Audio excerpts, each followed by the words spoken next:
আগের দিনের ভিডিওটা আমাদের ছিল যে ব্লেম নিয়ে। যে ব্লেম মানুষকে তুমি তোমার নিজের দোষ নাকি অপরের দোষ সেই বিষয় নিয়ে। আজকে আমার তোমার সাথে কথা হবে ফাদার। টপিকটা হচ্ছে ফাদার। বাবা কে? বাবা কি? আর বাবা কতটা কাজ করতে পারে এই বিষয়ে।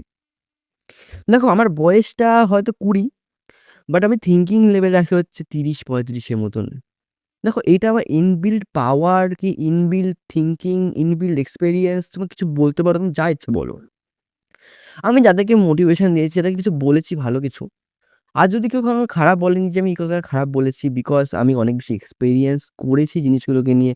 হয়তো এই জিনিসগুলোর মধ্যে ফেস করতে, করতে আমি গেছি বলে আজকে জিনিসগুলো জানি। সত্যি কথা বলতে আজকে আমার খুব খারাপ লাগে মানুষজনকে দেখে যারা কিনা খুব বেশি ডিপ্রেসড। তাদের প্রধান কারণ কে জানো? তারা নিজেরা। তাদের ফরচুন বলতে পারো, তাদের মা-বাবা বলতে পারো, তাদের ভাগ্য এতটা খারাপ যে তাদেরকে আজকে ডিপ্রেস, সুসাইড করতে হচ্ছে। আম উপর থেকে ছাদের থেকে ঝাঁপ দিতে হচ্ছে। তাহলে ভাবো না, একটা ভাবো, একটা ছেলে বা একটা মেয়ে এত সুসাইড করতে পারে কখন? সে এতটা বেশি ভেঙে গেছে মন থেকে, পারছে না সে আর নিতে। ভাবো, ধরো তুমি সুসাইড করবে এবং তোমার মধ্যে কতটা সাহস থাকা চাই যাতে তুমি নিজেকে ক্ষতি করতে পারো। দেখো যারা সাইকো সাইকো আছে, তারা যখন অপরের ক্ষতি করে, ভাবে কি অপরে যাচ্ছে, এতে কি হয়? আইন কানুন আছে, ভাবছেন না যে আমি যদি এই ভুলটা করি সেক্ষেত্রে হয়তো আমাকে পুলিশে ধরে নিয়ে যাবে, আদালতে দেবে, ফাঁসি হতে পারে বা যাবজ্জীবন জেল হতে পারে। বাট যখন সে নিজেকে কোনো ক্ষতি করছে সেক্ষেত্রে কোনো কিন্তু আইন লাগে না। কেন? আইন কাদের জন্য? যারা জীবিত আছে তাদের জন্য আইন। যারা মৃত তাদের কোনো আইন আছে? নেই। তো আজকের টপিকটা হচ্ছে তাদের জন্য যারা কিনা খুব ডিপ্রেসড, নিজের জন্য বা নিজের পরিবারের জন্য, তাদের জন্য বলছি, নিজের মা-বাবার জন্য। তারা কি সত্যিই দোষী? এটাও কিন্তু বুঝতে হবে। আর তারা যদি না থাকতো, তোমাকে মনে হতো তুমি আজকে এই পথে বা এই যত তুমি এগিয়েছো জীবনে আগাতে পারতে? তো আজকে সবকিছু নিয়ে কথা হবে। যদি ভালো লাগে একটা কথা তুমি কমেন্টে জানিও যে দাদা সত্যি বলছো। যা বলছো তুমি হয়তো কোনো দিকে ভুল নেই। সত্যিই তুমি যা দেখেছো, যা ফেস করেছো সত্যি সেগুলো বলছো। আর কোনো দিকে তুমি উপকৃত হচ্ছ অবশ্যই এটা কমেন্ট করে জানাবে। বিকজ আমি চাই যে তোমরা অবশ্যই আমাকে বলো যে তোমাদের মধ্যে কোথায় সমস্যা হচ্ছে বা কি, কি সমস্যা তোমার জীবনে ফেস করেছো। Because I want to experience all the thing that you face in your life and your future also. তো আজকের ভিডিওটা তাদের জন্য যারা কিনা বাবাকে খুব ভালোবাসো, তাদের জন্য যারা বাবাকে ভালোবাসো না, আর তাদের জন্য যারা আমার মতো ভুক্তভোগী, সবার জন্য কথা বলবো। তো ভিডিওটা শুরু করছি। ৪ মিনিট হয়ে গেছে অলমোস্ট। তাও আমি জাস্ট ইন্ট্রোডাকশন চলছে বিকজ এতটা বেশি ইলাবোরেটলি বলবো যাতে তোমার মনে হয় না যে তুমি অন্য কোনো মোটিভেশনের কাছে তুমি যাও। ওয়েস্ট বেঙ্গলে অবস্থা খুব বেশি ভালো খারাপ। আমি পলিটিক্স নিয়ে কথা বলছি না। কেননা তুমি যেই স্টেটে তোমার জন্ম, যেখানে তোমার জন্ম, মৃত্যু, বিয়েও তোমার এখানেই হবে বলতে গেলে। তো সেখানে সেই স্টেট বা সেই দেশকে তুমি খারাপ কখনো বলতে পারো না। এইটা তোমার ধর্মে সইবে না। ঠিক আছে? এবারে আসি হচ্ছে বাবা সম্বন্ধে। বাবা জিনিসটা কি? মা জন্ম দেয়। মায়ের ওভাম, বাবার স্পার্ম এবং সেখান থেকে তোমার জন্ম। ছেলে-মেয়ে তুমি যাই হও না কেন, সেম পদ্ধতি। ভগবান তো তোমাকে দিয়ে যায়নি। ভগবান তোমার আত্মাটা হয়তো দিয়ে গেছে। বাট তোমার যে শরীর, স্বাস্থ্য, যা তুমি এখন আজকে আছো, সব কিন্তু বাবা-মা। মায়েরা জন্ম দেয়, বাবারা ভরণ-পোষণ করে এবং অনেক পরিবারে এমন আছে যে হয়তো ২ জন ইনকাম করে। বাট তাদের ভবিষ্যৎ কিন্তু ছেলে-মেয়েদের খুব একটা বেশি উজ্জ্বল হয় না। এবার অনেকে এমন আছে যে বাবারা খুব বেশি ইনকাম করে না, মায়েদেরও কাজ করতে হয়। দুজনই খুব গরিব। পরিবার খুব কষ্টে চলে। তো এমনও কিছু আছে। আবার হয়তো এমনও আছে যে মায়েরা হাউসওয়াইফ, বাবারা কাজ করে, বেশ টাকা মাইনে পায়, কোনো সমস্যা নেই। আবার কম টাকাও মাইনে পায় এমনও আছে। আবার অনেকে আছে যে প্রচুর, দুজনে প্রচুর ইনকাম করছে, ছেলে-মেয়ে হয়ে গেছে বান্দর বা হয়তো ভালো হয়েছে, সেক্ষেত্রে অনেকটা মেন্টালিটিও নির্ভর করে। তো অনেক কিছু ঘটতে পারে, অনেক কিছু স যেকোনো কিছু পসিবিলিটি থাকতে পারে। এবারে আসলে কি হয়েছিল, আমি একটুখানি লাইনগুলো ভুলে যাচ্ছি বিকজ একটু আগে বললাম যে অন্ধকার হয়ে গেছিল। মানে আচমকা ঘরে লাইট অফ হয়ে গেছিল। তো আমি উঠে গেছিলাম। অলমোস্ট আমি ১.৫ ঘন্টা পরে এসে আমার শ্যুটটা করছি। তো আগে কি বলেছি সেগুলো হয়তো ঠিক করে মনে নেই। তো একটু এদিক ওদিক হতে পারে। একটুখানি ম্যানেজ করে নিও। ঘরে অনেকগুলো মশা ঢুকে গেছে। জানি না কিভাবে ঢুকলো, সেগুলো ঢুকে গেছে। তো একটুখানি ডিস্ট্রাকশন হবে। তো আই থিংক সবকিছু ঠিকঠাক দেখতে লাগছে। নতুনভাবে এসেছি তো। তো একটুখানি নতুন ১ম দিকে একটু সমস্যা হবেই।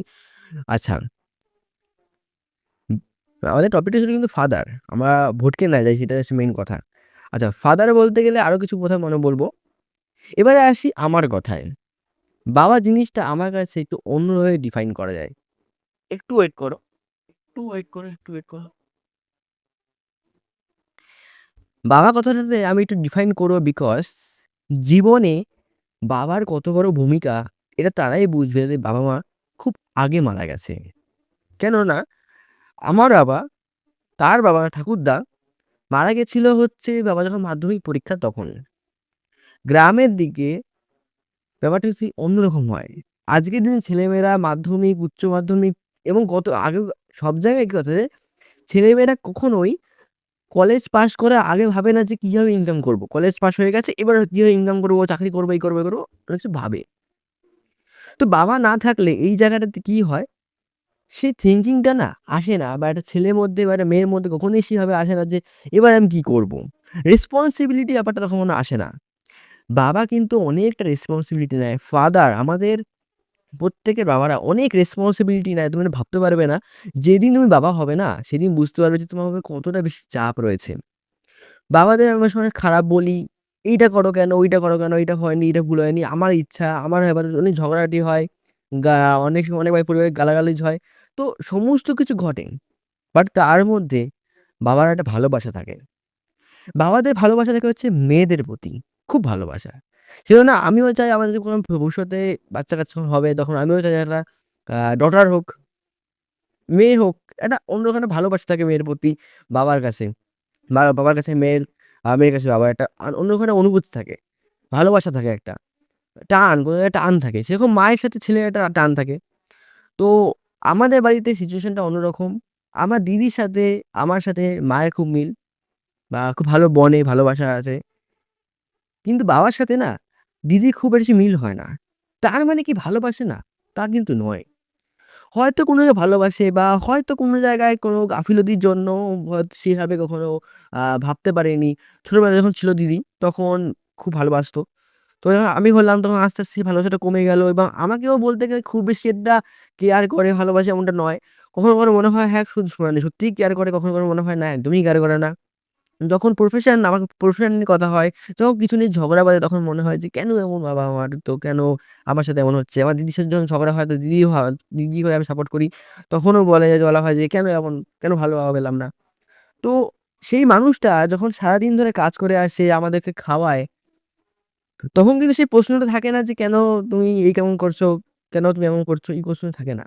সে সারাদিন মানে কষ্ট করে এসে আমাদের ভরণ-পোষণ করাচ্ছে। কিন্তু আমরা তাকে কখনো ব্লেম করতে পারি না। এইটা আমাদের একটা আ সত্যি কথা বলছি খুব লজ্জাজনক ব্যাপার যে সারাটা দিন সে কাজ করে। সে যতই ইনকাম করুক না কেন, আমার বাবা যতই ইনকাম করুক না কেন, তোমার বাবা যতই ইনকাম করুক না কেন, তুমি কিন্তু তখন বলতে পারবে না যে, "বাবা তুমি কি করছো সারা জীবন?" না, তোমাকে বড় করেছে তিনি।